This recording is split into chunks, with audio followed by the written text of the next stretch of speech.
بسم اللہ الرحمن الرحیم۔ السلام علیکم۔ بسنت کہانی میں آج کچھ سوالوں کے جوابات دیے جائیں گے۔ یہ مجھ سے ابھی میرے ایک فالوور نے، میرے سبسکرائبر نے یہ سوال کیا کہ بھائی منٹو پارک میں کس سائز کی پتنگ اڑائی جاتی تھی اور کس نمبر کی ڈور اڑائی جاتی تھی، اور ایک ٹیم میں کتنے کھلاڑی ہوتے تھے، اور منٹو پارک میں کب سے پتنگیں اڑائی جاتی ہیں۔ تو یہ بھی جو ینگ لوگ ہیں ان کے لیے ایک نالجیبل پروگرام ہوگا۔ تو میرے بھائی، جو میں نے ہسٹری سنی ہوئی ہے اور کچھ کتابوں میں پڑھی ہوئی ہے، اس کے مطابق یہ جو منٹو پارک کی گیم ہے، یہ باقاعدہ طور پر جب 2 دفعے بنی تو ایک گھرانہ تھا استاد امام الدین عرف موچی، اور ایک گھرانہ تھا استاد فضل الدین عرف تیلی۔ تو یہ تقریباً کوئی 150 سے 200 سال پہلے یہ 2 دفعے وجود میں آئیں، اور ان کے آپس میں پتنگ بازی کے مقابلے ہوتے تھے۔ اور اس میں جو ہے کہ کھلاڑیوں کی کوئی لمٹ نہیں ہوتی، جس استاد کا جو بھی شاگرد ہوتا تھا وہ اپنی ٹیم کی طرف سے پتنگ اڑاتا تھا، وہ دوسری ٹیم کی طرف سے پتنگ نہیں اڑا سکتا تھا۔ اور دوسرے جو آپ نے اس میں پوچھا کہ پتنگ کون سے سائز کی اڑائی جاتی، تو بھائی پتنگ کا اس سے کوئی تعلق نہیں ہوتا۔ پتنگ کا تعلق ہوتا ہے ہوا کی سپیڈ سے۔ اگر ہوا کی سپیڈ 14-15 کلومیٹر کی رفتار سے چل رہی ہو تو 4 چوگٹھی اور 5 گٹھی پتنگ اڑائی جاتی تھی، اور اگر ہوا 9-10 کلومیٹر کی سپیڈ سے چل رہی ہو تو اس کے مطابق پھر باریک ڈور اور بڑی پتنگ اڑائی جاتی تھی۔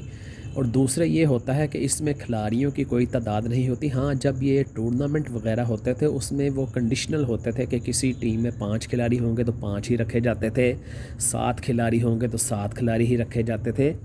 باقی جو دف بازی کی گیمیں ہوتی تھیں اس میں ایسا ہوتا تھا کہ اگر ایک ٹیم کے 8 استاد ہیں تو ہر استاد کا ایک دن الاٹ ہوتا تھا گیم کا، کہ اس دن اس استاد کے نام کی گیم ہوتی تھی، اور باقی ٹیم کے سارے کھلاڑی اس استاد کی طرفداری میں اس استاد کا ساتھ دینے کے لیے پتنگیں اڑاتے تھے۔ اس کو کہا جاتا تھا وعدہ، یعنی کہ یہ وعدے کی گیم ہوتی تھی۔ اس کے علاوہ ایک پتنگ بازی میں گیم ہوتی تھی جس کو چیلنج کی گیم کہتے تھے، اس کو کہا جاتا تھا آگو۔ آگو اصل میں ایک ایسی چیز ہوتی تھی کہ جس میں ایک پتنگ باز دوسرے پتنگ باز کو چیلنج کرتا تھا کہ میں تم سے اچھا پتنگ باز ہوں۔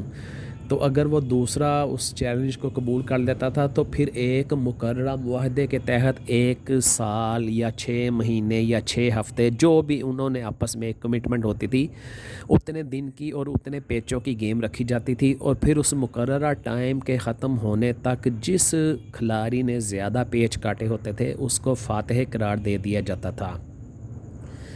تو یہ چیز ہوتی ہے۔ ہاں، اس میں یہ ایک چیز کی پابندی ہوتی تھی کہ ایک دف کا آدمی دوسری دف میں کھڑے ہو کر اپنے ہی دف کے کسی کھلاڑی سے پیچ نہیں لڑا سکتا، یہ فاؤل گنا جاتا تھا۔ اور اس میں یہ ہوتا تھا کہ بڑے بڑے نامی گرامی استاد ہوتے تھے، اور پرانے وقتوں میں جو بھی زمانے کے لحاظ سے ڈور، پتنگ، دھاگا بنتا تھا، جیسے کہ سمپلی آپ کہہ لیں کہ جیسے ایک فیشن ہوتا ہے کہ کسی زمانے میں کھلے پونچے کی پینٹ چلتی تھی اور سبھی لوگ کھلے پونچے کی پینٹ پہنتے تھے، پھر تنگ پینٹوں کا زمانہ آیا تو تنگ پینٹیں پہننی شروع ہو گئے، پھر بیگی پینٹ کا زمانہ آیا تو بیگی پہننے شروع ہو گئے۔ تو میرے بھائی، یہ پتنگ ڈور کا بھی اس کا تعلق زمانے اور حالات کے مطابق ہوتا ہے۔ اب میں نے بہت پرانے وقتوں میں، میرے چونکہ خاندان میں سے ایک بہت بزرگ نامی گرامی پتنگ ساز تھے، تو ان کے حوالے سے، ان کی وجہ سے کچھ معلومات مجھ تک ہیں۔ تو میں نے ان کی وساطت سے 30 نمبر کی ڈور دیکھی تھی۔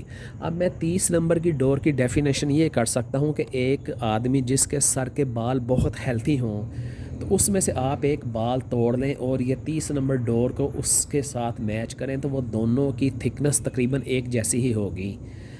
30 نمبر کے بعد جو باریک ڈوروں میں اس سے تھوڑی سی موٹی ڈور شمار ہوتی تھی وہ 100 نمبر ہوا کرتی تھی۔ 100 نمبر سے پھر تھوڑی سی اور تھکنس پہ آتی تھی، وہ 70 نمبر ہوتی تھی۔ 70 سے پھر تھوڑی سی زیادہ تھکنس پہ آتی تھی، وہ 80 نمبر ہوتی تھی۔ تو اس طرح سے بڑھتے بڑھتے اس میں ڈفرینٹ قسم کی ڈوریں ہوتی تھی. کچھ دھاگے جرمنی سے آتے تھے، موسٹلی انگلینڈ سے آتے تھے، جن کو ولایتی دھاگے کا جاتا تھا. اس میں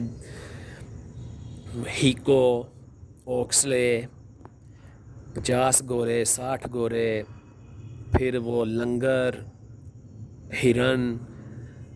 تو یہ مطلب کہ زمانے کے حساب سے ہوتا ہے. اب جب کہ میرا بچپن تھا اور جس وقت میں پتنگ بازی سیکھ رہا تھا، تو جو بہت پیک میں دھاگے تھے وہ پاکستانی جے پی کوٹس کے دھاگے ان دنوں میں کہلائے جاتے تھے. جیسے کہ 5 ٹکٹ تھا، 5 ریچ تھا، 8 چین تھا، 12 سنگل تھا. پھر اس کے بعد 90 سے سال 2 سال پہلے 85 یا 90 کے قریب انڈین دھاگے پاکستان میں بہت ان ہو گئے، جس میں 5 پانڈا نے، 7 پانڈا نے، 5 ریچھ نے، 7 ریچھ نے، 8 چین نے، 8 مچھلی نے بہت نام کمایا. تو یہ دھاگے وقت کے حساب سے آتے جاتے رہتے ہیں. اس کے جو ہیں گیج اور اس کی جو ہے آرٹیکلز چینج ہوتے رہتے ہیں. تو 6 تاری دھاگے بھی ہوتے تھے، 9 تاری دھاگے بھی ہوتے تھے. پھر جیسے یہ کے بی تھریڈ آیا تو اس میں 25 مینار بنا، اس کی تاریں شاید 18 تاری تھا وہ یا 12 تاری تھا. تو اس طرح سے یہ زمانے کے حساب سے چیزیں بدلتی رہتی ہیں. اور اس میں یہ کوئی چیز. اور دوسری بات آپ نے یہ پوچھی کہ 200 سال پہلے منٹو پارک نہیں ہوتا تھا. اس کی وجہ یہ تھی کہ جو دریائے راوی تھا، جس کو پرانا راوی یا بڈھا راوی کے نام سے کچھ پرانے لوگ جانتے ہوں گے، نئے لوگوں کو شاید اس کے نام کا نہ پتہ ہو. تو یہ راوی شاہی قلعے کی دیوار کے ساتھ ساتھ بہتا تھا، اور اسی دریا کے کنارے کھڑے ہو کر آج سے 150-200 سال پہلے پتنگ بازی کی ابتدا ہوئی تھی. پھر کوئی 10-20-30 سال بعد یعنی کہ 1905 یا 1908 میں دریا نے رخ بدلا، تو پھر یہ بیچ میں ایک خالی جگہ سی بن گئی تھی اور دریا کی ڈائریکشن چینج ہو گئی تھی. تو پھر جب یہ سوکھا تو پھر یہ 1920 یا 25 میں جب یہ قرارداد پاکستان بھی یہاں پر ہوئی، اور اس سے پہلے جب انگریز دور آیا تو منٹو پارک کے نام سے اس گراؤنڈ کو، اس خطہ زمین کو مختص کیا گیا تھا. پھر وہ راوی کنارے والی گیم یہاں پر شفٹ ہو گئی، اور پھر اس سے لے کر 2002-2003 تک جب کہ لاہور میں پابندی نہیں لگی، کنٹینیوسلی گیم منٹو پارک میں ہی ہوتی رہی. پھر قیام پاکستان کے بعد منٹو پارک کا نام تبدیل کر کے اقبال پارک رکھ دیا گیا. لیکن وہ پرانے لوگوں کی وہ زبان زدام، یعنی کہ ایک پرانے نام کو ختم ہونے میں بھی بہت سارا وقت درکار ہوتا ہے، تو وہ منٹو پارک کے نام سے ہی مشہور و معروف ہے. تو منٹو پارک میں ہی گیم ہوتی رہی. تو یہ میرے بھائی جو میرے علم میں تھا، جو میرے نالج میں تھا، وہ میں نے معلومات آپ کے ساتھ شیئر کر لی ہیں. آئی ہوپ کہ آپ اس کو پسند کریں گے. اگر میری یہ بات، میرا یہ دلیل اور جواب پسند آیا ہو تو اس کو لائک کریں، شیئر کریں اور سبسکرائب کریں، اور بھائی کو دعاؤں میں یاد رکھیں. آپ کا بہت بہت شکریہ. اللہ حافظ.